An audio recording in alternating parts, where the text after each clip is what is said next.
A maioria de nós cresce acreditando, hum, quase sem questionar mesmo, que o grande objetivo da jornada humana é encontrar o sentido da vida. Sim, é como se a vida fosse uma espécie ah, de quebra-cabeça. Certo. Exato. Um enigma intelectual gigante que precisa ser resolvido de qualquer forma.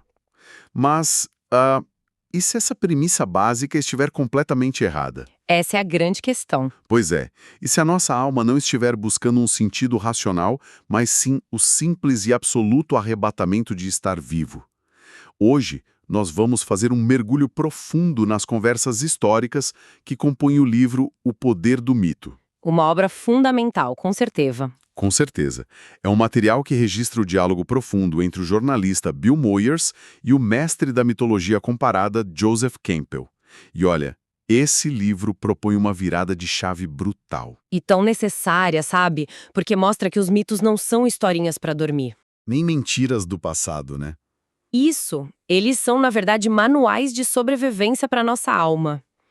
Essa inversão de perspectiva é o coração de toda a obra. E fico fascinado com isso, porque o sentido da vida é um conceito criado pela mente, no fim das contas. É algo que a gente tenta encaixar em palavras, mas a experiência de estar vivo é física, é emocional e é espiritual também. É um arrebatamento do ser. Exatamente, e é justamente nesse ponto que a mitologia encontra o seu propósito real.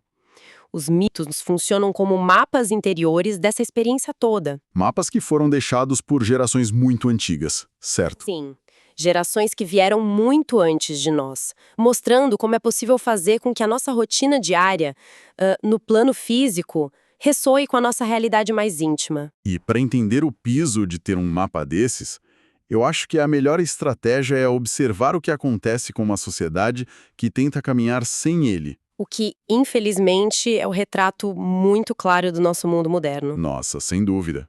Olhando para a nossa cultura atual, parece que alguém simplesmente pegou esse mapa e jogou fora. Jogou no lixo, literalmente. O livro traz um diagnóstico muito franco sobre como a nossa sociedade tecnológica perdeu os rituais que unificavam as pessoas no passado. Perdeu de forma quase total. E tem um exemplo muito gráfico que Campbell utiliza para ilustrar essa perda que eu acho brilhante. Qual seria? Ele sugere que, se alguém quiser compreender como opera uma sociedade completamente desprovida de mitos vivos e de rituais de pertencimento, basta abrir um jornal qualquer pela manhã. Ah, e ler as notícias diárias. Exato. O cenário que salta das páginas é um reflexo puro do caos. É uma sociedade marcada por níveis extremos de violência, confusão, indivíduos agindo de forma autodestrutiva. E prejudicando a própria comunidade no processo. Sim, a modernidade perdeu aquele ethos, sabe? Que era uma espécie de bússola moral invisível. Um entendimento silencioso e partilhado que mantinha as pessoas unidas. Hoje, muitas vezes, a única coisa que impede o colapso social é a lei escrita e o medo de ir para a cadeia. E isso não é uma mitologia viva, entende? É apenas coerção. Isso explica muito a sensação constante de isolamento que permeia a vida moderna para quem nos ouve. Nós temos regras de trânsito, temos leis comerciais, mas... Mas não temos laços de significado. Perfeito. Eu sempre gosto de comparar a nossa rotina atual a uma tentativa de navegar por uma metrópole absurdamente complexa usando um GPS que tem um defeito muito peculiar. Como assim? A tela do GPS mostra perfeitamente o concreto, as ruas, os semáforos e a velocidade máxima. Ele diz exatamente como a máquina da cidade funciona. Mas ele não aponta nenhum destino? Exato. Não oferece um propósito para a viagem. A mitologia era justamente o que dava cor, destino e relevância a esse mapa. Sem ela, estamos apenas dirigindo sem rumo por avenidas cinzentas, indo do trabalho para casa e de casa para o trabalho. Essa metáfora do concreto traduz perfeitamente a nossa existência puramente utilitária. E a raiz dessa falta de sentido fica ainda mais clara quando a gente entende de onde vêm esses mapas invisíveis. Dos nossos próprios sonhos, talvez. Isso mesmo. A obra propõe uma ligação inseparável entre a psique humana e as grandes narrativas mundiais. O que é fascinante aqui é que o sonho de uma pessoa é o seu mito privado. E o mito é o sonho público da sociedade. Exatamente. Ambos brotam do mesmo lugar, da nossa imaginação profunda que está ancorada nas energias biológicas do corpo. E o problema grave surge quando os sonhos privados não encontram nenhum tipo de ressonância ou apoio nos mitos públicos, certo? Sim, quando isso acontece, instaura-se um conflito interno terrível e a alienação se torna inevitável para o indivíduo. E essa sensação de descompasso com o mundo parece estar codificada na nossa própria história de origem. Pelo menos aqui no Ocidente, a metáfora primordial é a do Jardim do Éden. Uma das mais poderosas, sem dúvida. Mas a leitura de Campbell sobre isso passa muito longe da ideia literal de um lugar geográfico ou de um casal sendo punido por comer uma maçã, não é? Passa extremamente longe do literal. Ele desconstruiu o Éden e o revelou como uma grande metáfora psicológica para o despertar da consciência humana. O momento em que perdemos aquela inocência atemporal. Isso, a consciência sai daquele estado de unidade perfeita com a natureza e é arremessada no mundo do tempo. E esse mundo do tempo é um lugar inteiramente regido pelos pares de opostos. Bem e mal, luz e trevas. Vida e morte, homem e mulher. A expulsão do jardim não é um castigo jurídico divino, entende? É a entrada inevitável no mundo da dualidade. Então a humanidade acorda nesse mundo de dualidade. A inocência acabou e a natureza à nossa volta se revela brutal, porque para sobreviver, é necessário consumir recursos. Sim, consumir a própria vida ao redor. Isso me faz pensar muito nos primeiros contadores de histórias. Como os caçadores primitivos começaram a organizar a mente para lidar com o peso dessa realidade cruel. Foi aí que eles criaram a primeira grande estrutura mítica que é chamada de o caminho dos poderes animais. Para as culturas nômades. Exato. Para eles, a vida dependia do ato prático de tirar outra vida. Uma vida só existe porque devora outra. É um fato inescapável. Porém, para estas mentes antigas, o animal que servia de alimento jamais era visto como um objeto inferior, certo? Jamais. Ele era um mensageiro. Um ser poderoso vindo de outro plano que oferecia o seu corpo em auxílio da humanidade. Tem um respeito reverencial nisso que, perdemos completamente hoje em dia. O livro menciona a visão do xamã Black Elk. Essa passagem é belíssima. É de uma poesia absurda. A relação entre quem caçava e quem era caçado era entendida como um pacto sagrado da natureza. O ato de matar não gerava culpa moral. Porque havia um ritual de imensa gratidão envolvido. A crença era de que o espírito do animal retornaria pacificamente à Terra para manter o ciclo girando. Mas então a civilização passa por uma mudança geológica tremenda. A invenção da agricultura. E com isso, o paradigma se transforma totalmente. Passamos para o caminho da terra semeada. Porque as tribos param de seguir as manadas e se fixam num lugar. Isso. A base de sobrevivência mudou, então a narrativa também tem que mudar.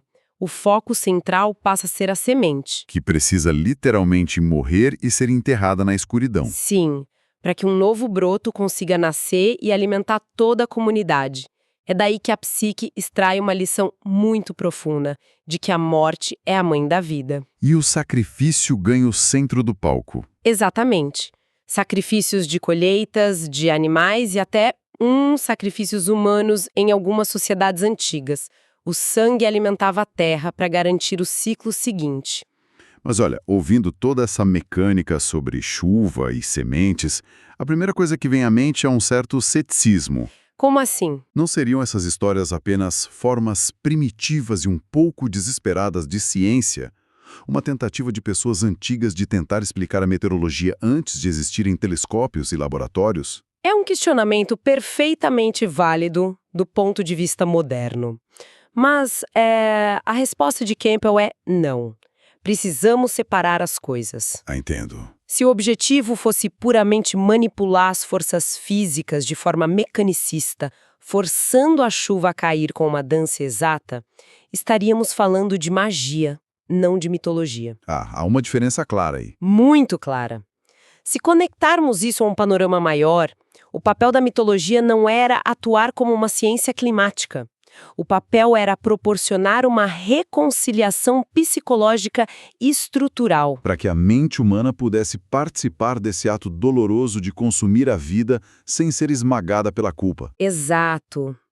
Os mitos permitiam entrar em harmonia com a ordem implacável do universo. E, além disso, eles criaram uma tecnologia interior valiosíssima, que é o conceito de lugar sagrado. Um espaço de fronteira entre o profano e o misterioso, né? Sim, que podia ser um templo de pedra ou uma clareira na floresta. Era um refúgio de incubação espiritual que nos falta muito hoje. Um local radicalmente isolado das demandas de economia e sobrevivência. Apenas para vivenciar o assombro da existência, algo que a nossa hiperconectividade varreu do mapa. E essa noção de transformação interior nos serve de ponte para o próximo salto.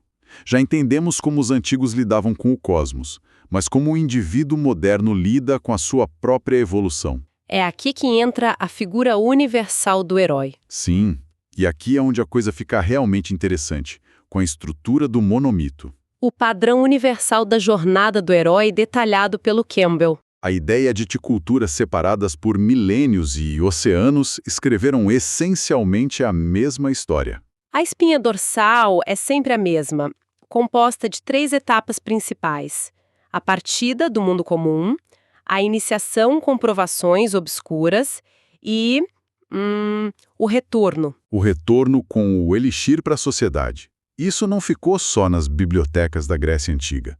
Moldou a nossa cultura pop. O livro traz o exemplo brilhante de Star Wars. Que foi influenciado diretamente pelo Campbell, diga-se de passagem. Sim. No ápice heróico do Luke Skywalker, a grande vitória não é tecnológica, é espiritual. Quando ele desliga o computador de mira e confia na intuição. Exatamente. Ele confia na força interior e supera o puramente mecanicista. E isso nos ajuda a expandir o conceito. O herói não é apenas quem mata monstros com espadas, é quem transforma a própria consciência. Verdade. Campbell cita o psicanalista Otto Rank, que afirma algo maravilhoso.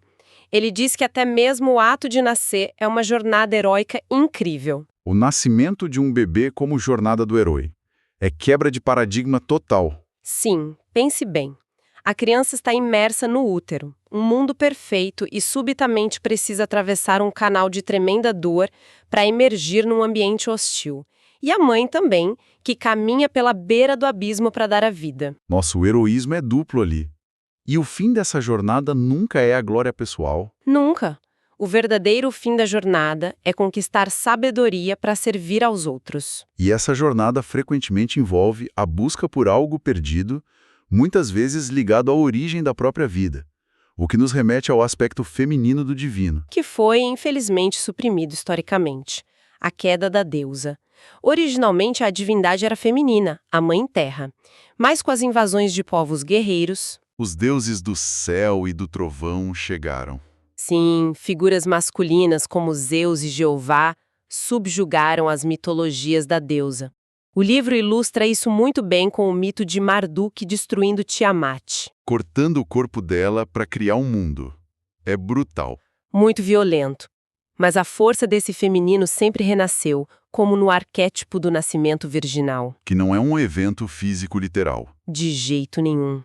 É a metáfora de nascer no nível do coração. Transcender a natureza animal? Exato. Os centros de sobrevivência, sexo e poder dão lugar à compaixão profunda. E essa busca interior nos leva diretamente às histórias do Graal e do amor romântico, que eu acho um dos pontos mais altos do nosso debate aqui. Totalmente diferente da visão oriental, não é? Pois é. No Oriente, a meta muitas vezes era se fundir ao todo. Mas o mito ocidental do Graal enfatiza viver a sua própria vida individual e autêntica. A exaltação da aventura singular. Os cavaleiros entram na floresta no ponto mais escuro, onde não há caminho aberto, porque seguir o caminho de outro é falhar. Isso levanta uma questão importante, sabe? Com tantos mitos variando ao longo dos milênios, qual é a verdade absoluta por trás de todos eles? É uma multiplicidade enorme de deuses. E é aí que o Campbell fala sobre as máscaras da eternidade. Deus é uma metáfora para o incognoscível. Todos os deuses são máscaras. Máscaras personificando uma energia cósmica impessoal. Se agarrar a imagem literal à máscara é perder a essência divina que reside dentro do próprio ser humano. Então, o que tudo isso significa na prática? Como resumimos esse aconselhamento monumental do autor? A grande conclusão de Joseph Campbell, e eu diria que a mais poderosa, é simples. Persiga a sua bem-aventurança. Siga aquilo que te preenche. Porque a vida não tem um propósito predefinido. Ela é o que fazemos dela. Exato. Quando seguimos o que acende a vida em nosso interior, nós nos colocamos num trilho invisível que estava lá nos esperando. Como o caminho do pólen dos navajos. Caminhar com beleza em todas as direções. Sim. O Éden não é no passado ou no futuro. É o aqui e agora, reconhecido quando o indivíduo aceita as dores e as belezas do mundo. Para salvar o mundo, não precisamos mudar as regras. Precisamos nos tornar pessoas plenamente vivas. É uma mensagem irretocável. E para quem está nos acompanhando, deixo uma reflexão final que construímos a partir desse material. Uma reflexão muito necessária hoje. Campbell diz que a sociedade está mudando rápido demais para formar um mito, mas que o próximo grande mito deve ser planetário. Uma mitologia para a Terra como um todo. Se os antigos cultuavam a deusa Terra, e hoje vemos o planeta do espaço como uma joia única, sem fronteiras, será que a nossa próxima jornada heróica não é abraçar o planeta inteiro como um único organismo vivo? Um organismo do qual somos todos os olhos e a voz. Deixar para trás os velhos deuses tribais da guerra. Fica o convite sutil para que continuem questionando as narrativas invisíveis que guiam as próprias vidas. Um mergulho que muda a forma como vemos tudo. Muito obrigado pela companhia nesta investigação e até o nosso próximo aprofundamento.